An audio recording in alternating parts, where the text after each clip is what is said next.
Ayun po mga kababayan, no, nag-spray na kami ni Nanay Lorna doon sa taniman namin ng gulay. Gandang umaga sa inyong lahat dyan mga kababayan. Ngayon po ay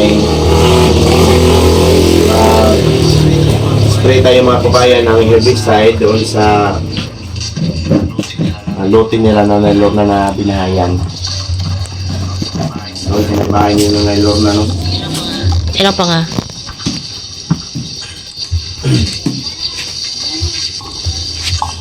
Kasi tanim kami ng gulay.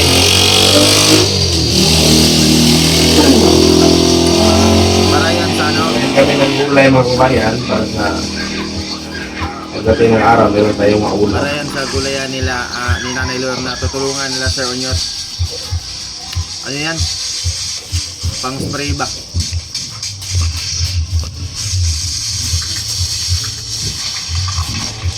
Meron tayong mauulang. Tinutulungan nila si Nanay Lorna mag-prepare sa kanyang ano. Lagyan natin yung abono para po Abuno din. matataba yung lupa. Mga pesticide. Yan.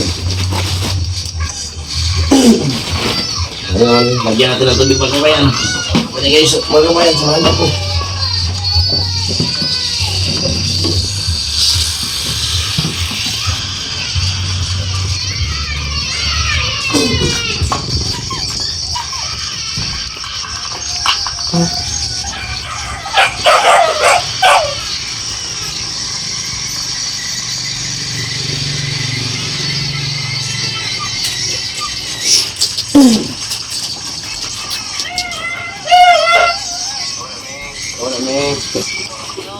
Yun na. Tinutulungan talaga nila Sir Onyot na si Nanay Lorna kahit Sa kilid. pagdating na sa ano, sa gulayan, pagdating ng gulay, talagang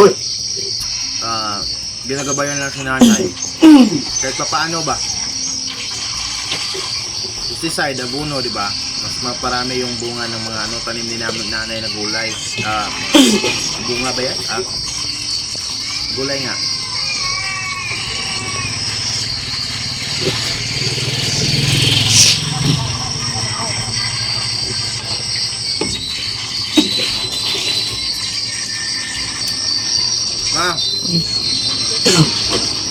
Para makatanim ng gulay mga kabayan, no? Si Nanay Lorna.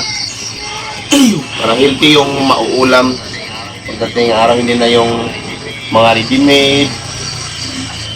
At least, isa na lang yung bibili natin para po panghalo ng gulay mga kabayan.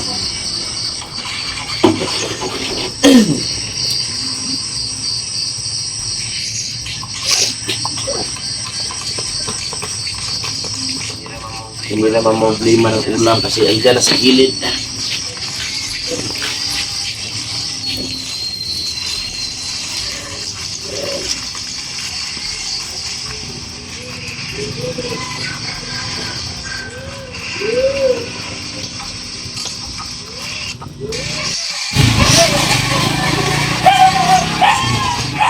Ngayon mga kabayan ay pag-spray na tayo.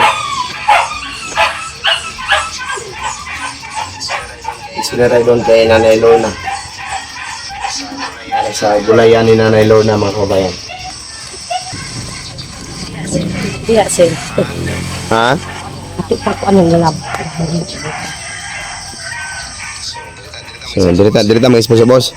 Oh, dia, sir. So, dire may magulayan mga kababayan. Nahabo na ni tatay ang uling na eh? Oh, wakto gina. Grabe gina. Grabe gina ka. Paningakon. Kaya nga naman. Sakit. Sa gilid lang ng bahay ni Nanay Lorna. Mamagin na nahabo na dapit. Pagkani nagbangon. Mamagin na nahabo na dapit ha. Naguling din sila dyan sa harap. Siyang hihahaba. Hihahapon. Sila Nanay Lorna naguling. Now, Vlog din yun ni Sir Onyot. Pagkidlahin. Maganda yung pwesto nila, no? Laki ng gulayan nila, oh. Gawing ano, gulayan.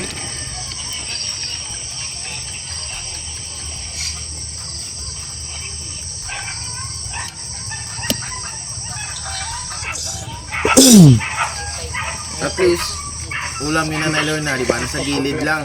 Kung karapitan Gulay. ano na, Idris? Oo, Pwede na. Dire. Ato na, napilon yan, okay na Manok na lang, oh. Ihaw na lang naman, oh. Kung hindi, tinapa. Hindi na, di na kapilin. Gusto ba? Kasi kuha ko sa piling. Kasi kung sa silingan ng mga kababayan ba, ang tanim ni nanay, so dili lang may mag-spray. Diri lang din. Basit magpatay akong kalabasa ito. Di ko haon na sa yung silingan. Dito po si Sir po mo kung kaya magbalay. Pero ito di anay kay kalabasa po. Oh, Magunsam ka, naghikay ka? wa ba akong Panghaon sa mga basura mo. Tanaw mo naman ako, mga bildo. kasagpuan. O gana. Oo, ikalaya na. Pagpunta dito sa Kaya ako tapok. ang kuan ka ng hinuan na po Sir. Oh, isa ka area lang na mga bildo na yun. Sabi ko na din. Ano tayo? Bas, kuan man po nila. Mag-ingat talaga tayo sa mga kababayan kasi maraming mga bildo. Mga glass na nabuak. Bildo guys, yung ano, Okay. yung Gusto pa nila ha? battle ba? Tanawa Sir, baka nakasugat kapag kamakap din po. matinit na Tama na mga bate ron. mga glass ba? Ano diha? Sa mga buti ng mga Red Horse, sa mga soft drinks, yun yung bildo.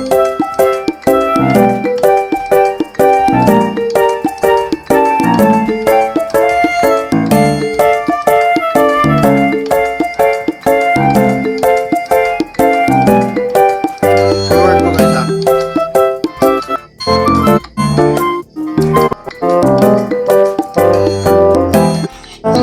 Ito pa silip. Lumalyog yung mata.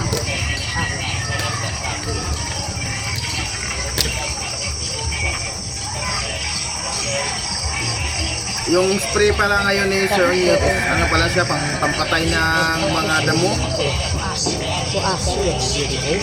Para totally, ano talaga ba, mamamatay talaga yung mga gamot niya. Hindi na siya babalik. So pagkatapos niyan, pagka-spray, mamatay na yan, tapos pwede na nila taniman. May abono naman si Sir Onyot din, para kay Nanay Siya? Lorna. Oo, gusto niya po na. Kanang buwak po ka ng pansin. Kung yan ay tinginit na. Ikaw, karoon natin ako daw. Kanang dihak po. Ito paano, list gastos, kasi walang problema sa ulam, sa gilid lang, no? Malaki pa yung gulayan nila, malaki yung pisto. Sigurado marami yung may tatanim nila dyan.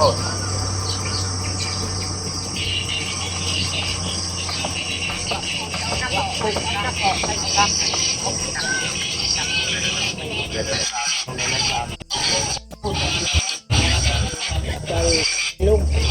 Ikwarta po man. O akong anak. Saan din natin mas O,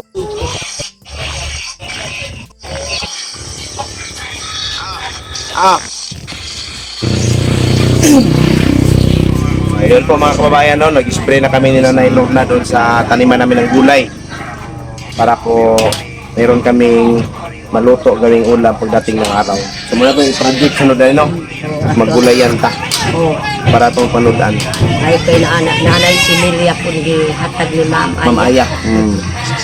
Kasi si Minya. Pasala. Magulayan nga sila para may maulam, at yung kay may similya din. Yung similya sa mga gulay galing din kay galing kay Ma'am Aya. So buti na lang nandito narito itong ano no, dalawa, sa Sir Onyot at Ma'am Aya. Nagabayan la si ano ba, si Nanay Lorna. Imagine kung wala sila Sir Onyot at si Ma'am Aya. Tapos nanay, kawawa talaga. Matpod sir. Oh, magkagulay-gulay na talo. O makagulay. Kahit mga ganyan-ganyan lang, malaking tulong na yan, no?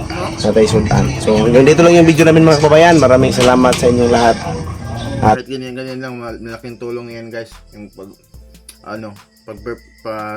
gawa ng gulayan para kay Nanay Lorna. Save na sa sa pera yan. Masustansya pa, healthy pa. So maraming salamat talaga kay na Sir Onyot at Ma'am Aya. So ayan lang guys, maraming salamat sa panonood at subscribe niyo YouTube channel ni Sir Onyot at ni Ma'am Aya guys. So baybayan natin itong gulayan ni Nanay Lorna. So guys,